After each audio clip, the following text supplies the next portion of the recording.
Con ustedes, pues, Sikuris Runataki, desde el sur del Perú.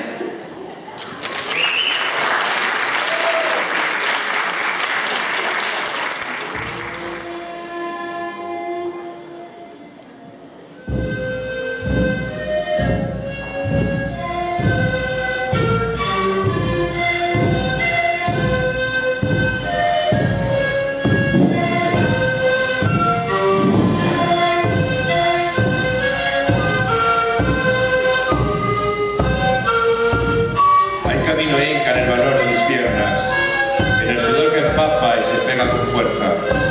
Hay camino inca en la grandeza del camino, en los paisajes y en los templos. Pero he visto sin parar las chozas y su bocado de limosna. He visto su bandera de hambre y frío entre el rojo de la sangre y los llorantes huesos. En el blanco, su mortuoria mirada. De pobre indio la madurez que se desploma. Son antepasados de una orgullosa estirpe, con sus aires de arcilla, cobrizos, en una piel acartonada, donde el estómago vacío ya no sabe de pico de cóndores. Son los hijos del puma entre los turistas de Cuzco, paseando su miseria en el alma, su destino de tristeza y cordillera, con nombre y apellido de conquistadores, sin harina, y el látigo del poder pegado a sus espaldas.